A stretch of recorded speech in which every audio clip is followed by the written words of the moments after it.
Welcome once again, everybody. It is another episode of Good Health by Claudia. Of course, Claudia, Denny. I'm Denny Schaffer. This is a production of Denny Radio. This is episode 61. 61. And it's going to be a very exciting one because we're going to talk about the liver. Yay. And, well, not just the liver, right, Claudia? Right. No, but we're gonna talk mainly about the liver today because it's such an important organ in the body. So what is the worst thing we do to our liver besides drinking alcohol? Oh, well, environmental toxins, but right. That we have to get a handle on within our own home.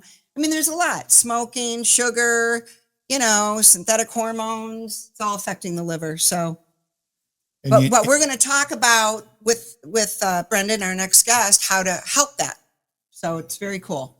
All right. Well, let's bring him in then. Are you ready for? I am. All right. Here we go. Say hello, everybody, to Brendan Gaughran. Brendan, from you're in New Hampshire, did you say? Yeah, I'm up in New Hampshire. Yeah, balmy, sunny, very relaxed New Hampshire. Live free or die. Nice. Ooh, I like your setup. That's an impressive microphone. Do you do podcasts on your own? I do, yeah. We have a YouTube channel. It's called Unconventional Medicine, and we have interviews there, and we talk about all kinds of stuff, mainly liver and digestive stuff, but we talk about whole things. Yeah. So how did you get started, if we can get a little background on you? Sure. With natural remedies and, how did you get to this point?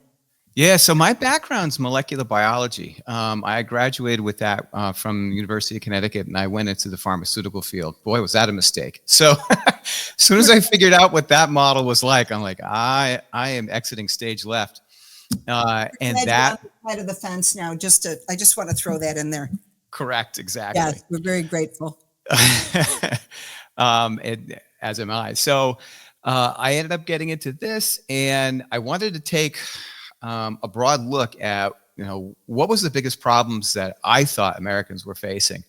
And when you look at how toxic the food is and how toxic the environment is and the changes, the unholy alliance between our food producers, big commercial farms and commercial agriculture, I was like, okay, this is a no-brainer.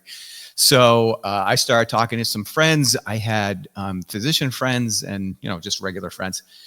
Who were coming down with fatty liver issues and endocrine complications and everything that falls under sort of the umbrella of metabolic syndrome. And so I started to reach out to my physician friends. And I said, well, how often do you see this and how do you solve it? And they're like, well, we see it every day. And we tell them the advice was terrible. Quite honestly, it was like, eat better, exercise. That's not really going to solve the problem. And, those directions aren't specific. They're not instructive. So I figured this is where I need to plant my flag. Yeah. And you've made a great line of products, and we're very grateful.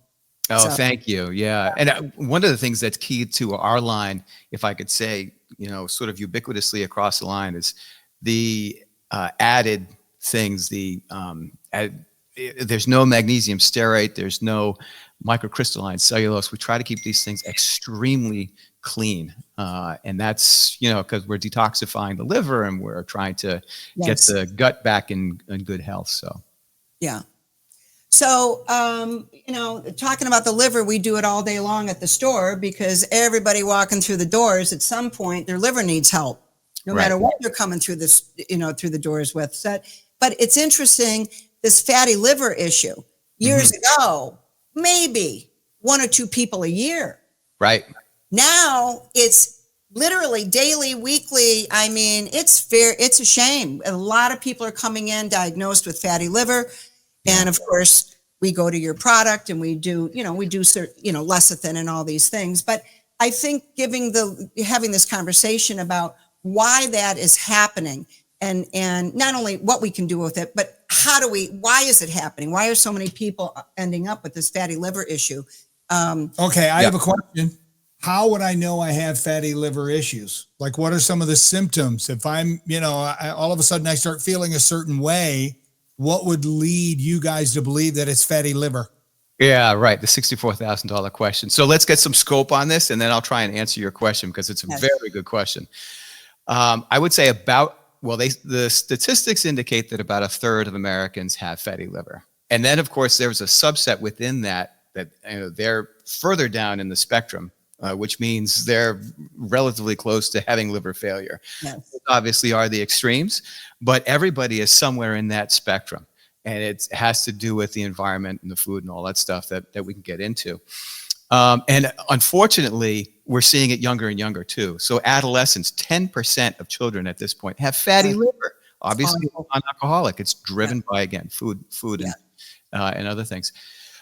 Indications are very difficult because oftentimes people respond to pain indications, right? But there's no pain there. There's no nerve cells that innervate into the liver. So you have to, I mean, if you're feeling pain down there, it's typically a gallbladder issue, or the fatty liver has gotten to the point where it's extending its footprint into other organs. And that's obviously a very big problem. But so an indicator would be pre-diabetes, or obviously type 2, full-blown type 2 diabetes.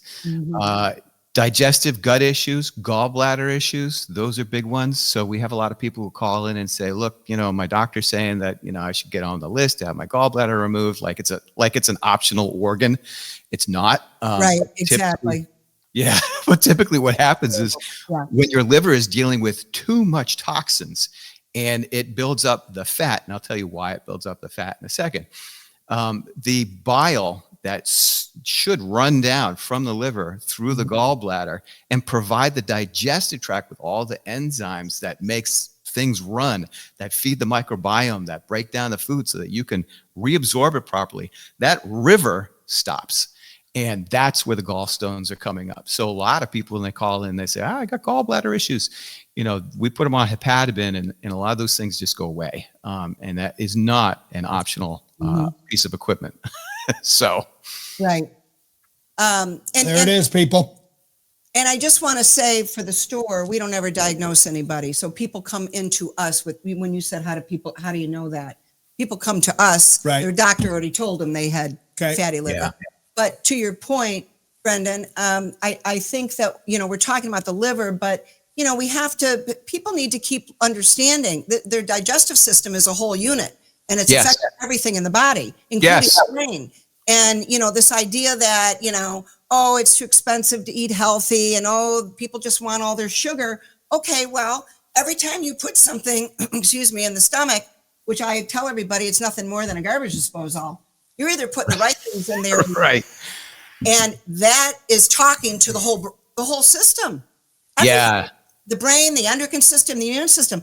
That is every regulatory system in the human body. So if you're messing around with your diet and the gut, you got problems, and the liver is going to take the hit for it.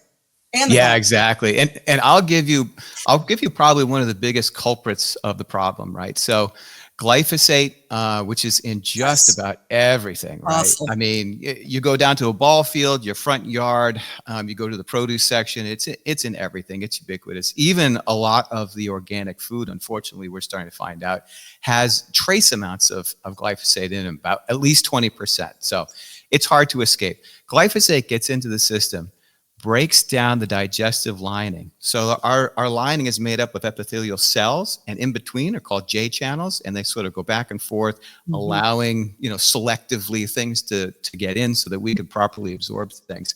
And it literally breaks the tight junction in between completely. And then it travels to the liver and inhibits the liver's ability to properly detoxify. So that's a huge culprit. If you could pull that out of your diet, that and probably, we talked about obviously sugars, artificial sugars, dyes, all that stuff. That's kind of obvious. Metals is another one that's big, and seed oils. So I have this argument with some people all the time on the seed oil. I don't know why this is controversial. The science is about as fundamental and as steel as you can get. But you have to understand that there's billions and billions of dollars behind the seed oil industry.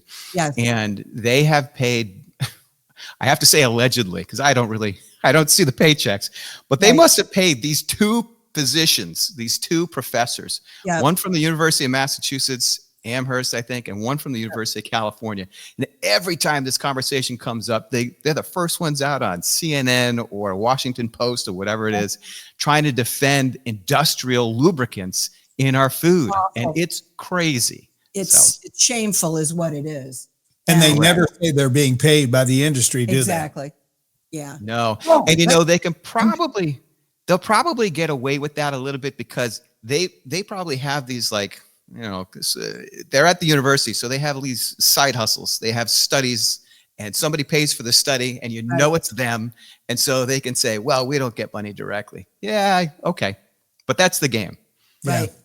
And it's a sad game because billions of people are taking the hit for it. And while other people are getting rich off of, making others miserable. I do think, and I want to see what you think about this. I really think that petrotoxins are playing a role in this whole fatty liver thing, personally. And I also think about all the years that, again, going back to the politics and things that the American people were told that just wasn't true. Margarine's great for you. Don't eat butter. Well, you got millions of people raised on margarine, which is another petro. It's made from, a petro derivative. So I really think it's taken a toll on the liver. Now, when I was first, we've talked, I worked at Bassett, which was a very wonderful, iconic store, not only in our community, but in the United States. And we're going back 50 years. Well, I started there 51 years ago. And Pat Bassett put everybody on lecithin. Yeah. Everybody on lecithin. And I put everybody on lecithin because I learned it from her and Joe. And I think that lecithin is, so before your product was out, it's the first thing we would do for people diagnosed with fatty liver, gallbladder issues, lecithin, which is an amazing product because it emulsifies, it helps the liver handle stagnation of lipids better. Yeah. So it cleans it up. What cleans it up in a car engine? What is that? When your spark plugs get clogged or whatever it is, you got to clean them up. Or the carburetor. Doesn't the carburetor get clogged? Carburetor needs to be cleaned. Yeah. Because, Jim was into cars all those years. So. You can tell I'm not into cars. I don't know. I go to a mechanic. If it was something with sports, you'd know that answer. Yes, but that anyway, I would. The point is, I think lecithin is extremely important for human health. And it's really it's a very important tool for liver health. But let's talk about your product. So this is a wonderful product. Tell us. I appreciate it. Yeah. Yeah. So I think, what's that? Was this the first product, the formulation you produced? Yeah. And as a matter of fact, I was going to try and keep the company super simple. I was like, all right, this is the biggest problem that I think Americans are facing. This is the flagship product. We're just going to run with this and be done with this. Yeah. And the problem is that, this is a physician brand. We have it in select health food stores like yours. I don't think people completely understand the influence that you have over the industry and the market. You've been very beneficial in so many different ways. And we appreciate the fact that we're in your stores and helping your customers. Yes, but what was happening was the physicians were coming back to us and they're like, look, we've alleviated the fatty liver issue with the help of your product. And we can get into the details of why that is. Yes. But they're getting it, like they're coming back to us in 9 months or to a year. And they're saying that they've got some of this residual stuff going on. And we're like, oh gosh, this has got to be leaky gut. So we ended up having to install a whole bunch of gut products to sort of work in synchronicity with the hepatobin. So once you go ahead, maybe I should back up for a second. So the problem, the liver obviously is taking care of about 500 different chemical reactions. It's a major detoxifier. It's working hard for us, man.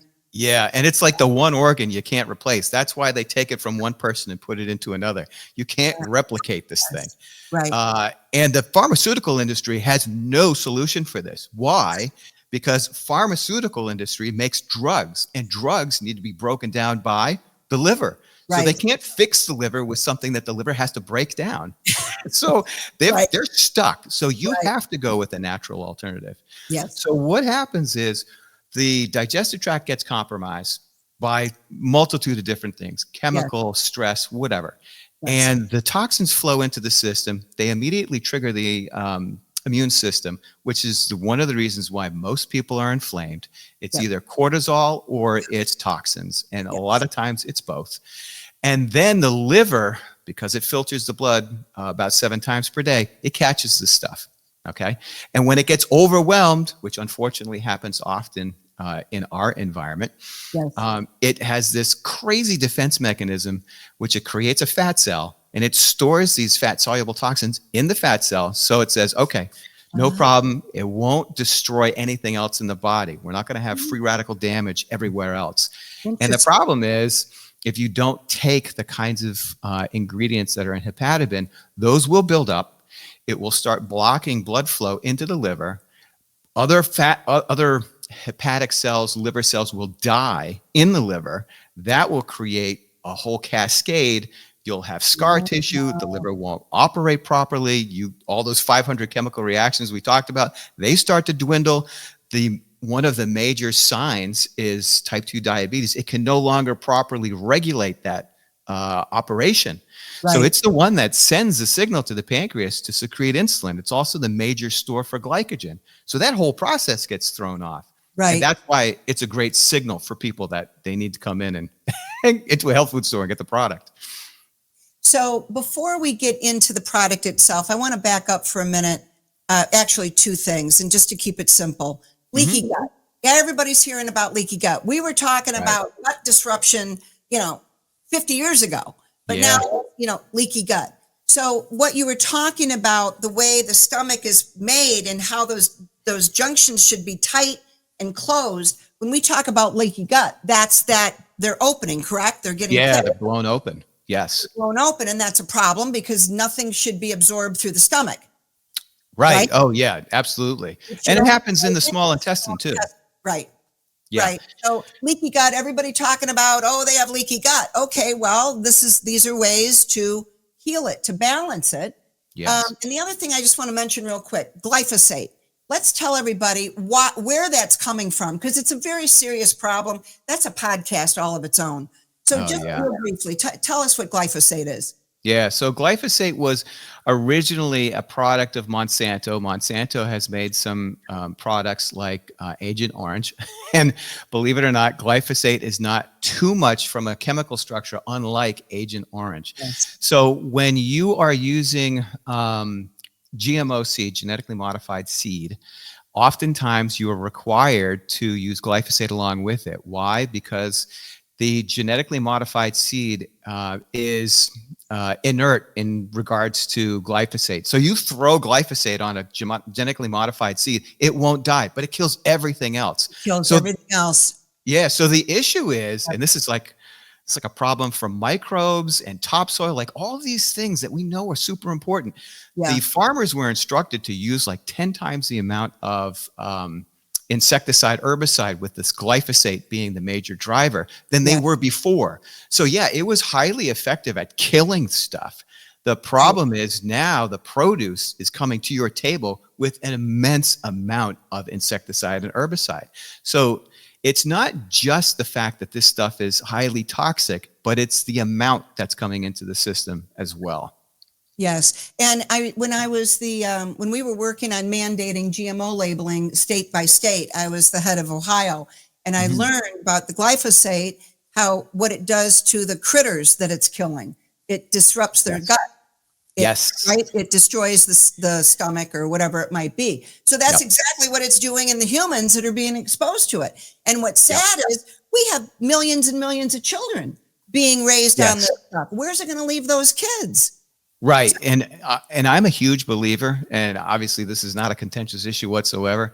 Your gut health is the cornerstone to all health. Absolutely. And there's lots of different examples that I can bring up. But when it comes to glyphosate, the level of destruction that it has for microbes, and it breaks down the mucosal lining, which is the major barrier for pathogens.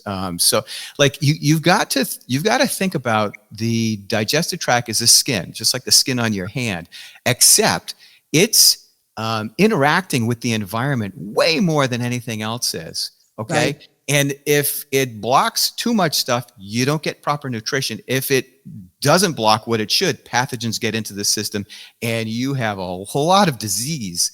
And, there are individuals who believe that that's one of the main drivers for cancers and so forth. So it's incredibly important for sure. Well, and I always say, and this is another conversation, but I just have to say, with all these expert organizations, EPA, FDA, whatever, if they're all the experts, but they're allowing these toxins on the market, what do we need the experts for? What do we need an overseeing agency that's allowing millions of people, billions of people really, to be harmed by what they're approving? It's a terrible thing to me. Can we mention RFK Jr. in this podcast, the HHS guy? So this is like a topic that you like. It's like a third rail, like if you were to talk about treating cancer or something. Yes. But he's gone out. Obviously, he's applied a lot of pressure to these companies, and they are quote unquote voluntarily taking petroleum-based poisons out of their products. I'm not going to say additives; they're poisons. Because they can't get away with it in Europe. So there's a totally different bar here in America than it is in Europe. They should have been doing this decades ago. They haven't. But now that they've got an enforcer in chief in there, now they're voluntarily taking it out. Fine, good. I'm glad it's happening. Right. But this is the reason that we're having these issues. So hopefully it will decrease. But we still have to make really good decisions. And quite honestly, the toxins are already in the system. You still have to get them out. Right. So that's another issue. Back to this product. This is a great product. So let's talk about, there's milk thistle in there. There's several things in there. So let's start with the milk thistle, only because a lot of people have heard of that and are utilizing it. So. Yeah. So, and I think a lot of people, the default to, okay, it's a liver issue. I've done a little bit of research. Milk thistle is the thing to do. I'll go down to Walmart. I'll pick up an 8-bottle bottle of milk thistle. That's not going to help you. No. On top of the fact that who knows what else is in there. This is a physician brand, so it's highly vetted. Within nature, okay, milk thistle, there's an active ingredient in milk thistles that does all the heavy lifting, that does the glutathione replenishment. So let me back up for a second. The main antioxidant within the liver that does all of the work, primarily, I'm talking about 80% of the work, is glutathione. Right. Yes. Okay, so milk thistle helps to replenish glutathione. That's its primary driving. This is the main reason why it's so effective. Okay. Within milk thistle, out in nature, silibin or silmarin, a different name, more or less the same compound. That's the active that does all of this work, okay? But depending upon when it's harvested during the year, that active ingredient goes up and down and up. So you literally can pick up milk thistle and have like almost none of the active ingredient in it whatsoever and think that you're getting something and you're not. So what we've done is we don't go after milk thistle, we go after the compounds. So we make sure that there's at least 200 milligrams of That's a great explanation. I love that. Yeah, thank you. So in addition to that, we have things like NAC. N-acetylcysteine is a precursor for glutathione. That's really important. It's in emergency rooms. So if somebody comes in and they have a drug overdose, they immediately give them NAC. Why? Because it protects the liver from damage. Yeah. A lot of times, people who have a drug overdose will actually die from liver failure. So once they give them the NAC, they don't have to worry about that issue anymore. Then we have things like berberine in there. Now, I ran into a doctor, this is years ago, who almost anybody who can, I was thinking about my big fat Greek wedding, where was that guy who uses like Fantastic for everything? So this is like that doctor. He's like, well, I don't care what you have. I'm giving you berberine, 1,000 milligrams, 2,000, whatever. And what it was doing was, I think he was treating a lot of people for digestive problems and type 2 diabetes. Okay. And his thought was, well, it's helping the digestive tract and it's helping to rejuvenate the pancreas. But what we actually know about berberine, it does do those things. But what we know about berberine is it actually is a master antioxidant within the liver, but it's also an AMP kinase activator. Now, what the heck is that? Well, I told you before that fatty liver is a buildup of fat because it's creating these fat cells to store the toxins because it doesn't want the toxins roaming all over the body and then they build up and, it's the skeleton in the closet. Yeah. Well, AMP kinase, if you activate it, now you are breaking down all the fat cells and you're accessible to the toxins that are inside. So that now, if you have all of the ingredients that you have in hepatobin, you have access to those toxins. You now can spin them through those cycles, those detox cycles, get them into a water-soluble state and get them out of the body. That's like one of the keys to this product. That, and I have to say, I'm a little bit embarrassed to note that I have not had selenium in there until probably the last 3 years. It was a big, that was a big mistake on my part. So selenium is in there, and that also helps glutathione and glutathione replenishment. But the other thing is it is a major metal chelator for mercury and cadmium. Yes. And probably some other metals too. But that's really important to throw in there as well. And there are some other ingredients in there too. That it's really a great important. formula. You've got alpha-lipoic acid in here. It's a wonderful formula, and we see tremendous results with it. You had mentioned about glutathione, and I just want to, we got to get close to wrapping up here, though. Okay. I just want to remind you. Okay. I know I could talk forever. I apologize. But the glutathione at one of our trade shows, we always hear it's a master antioxidant, but one of the, I forget who was given the presentation, and he used the analogy that it's a master antioxidant, excuse me, because think of, if you have a hotel with 1,000 rooms in it, everyone has one key to one room, but glutathione has one key to all 1,000 rooms. Oh, that's a great analogy. Wow, that's a really important antioxidant. So with this product, it's 4 capsules at night. Yeah. And can this be taken? How long can somebody take this? Any? Oh, yeah. So we specifically formulated this so you can take it all, 24/7, every day of the year. But the 4 capsules is basically if you have medically diagnosed fatty liver, people who are just trying to do maintenance and keeping themselves healthy, you can take it 2 capsules a day for, it doesn't matter how long. It's a great formula. Yeah. I've been taking it, and I'm going to be, since this is going over here by my staff, starting tonight. Love it. Oh, great stuff, Brendan. Thank you so much for going on. Thank you so much for having me. Appreciate it. That was, very appreciative that you're here. Keep doing what you're doing. Thank you. Your heart, I love your heart. First time we met, man, it's like, I love kindred spirits.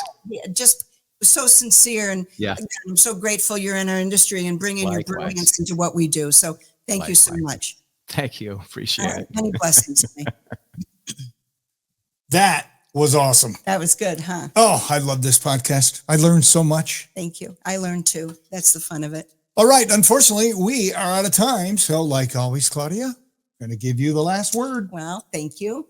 I've been thinking about, we teach people, if you just embrace your health in baby steps, just do something simple every single day to move yourself in a better direction for your health. Doesn't have to be major. Just keep it simple. Be mindful every day. If you want to start with getting rid of pop, that's a great place to start. Mm-hmm. I would love to see this country get rid of all pop. And if that happened, you'd see people right off the bat feel better. So keep it simple. Do baby steps, whether it's getting rid of things that, like petrotoxins, commercial perfume, commercial cologne, commercial, hairspray, all that stuff. These are all baby step things that we can do. And along with that, I always say, just keep the faith, man. Just keep the faith. Keep moving in a forward direction with love in your heart, and hope and pray and put good energy into the world, and know that things are getting better. So thank you all for tuning in. We're very grateful. Peace.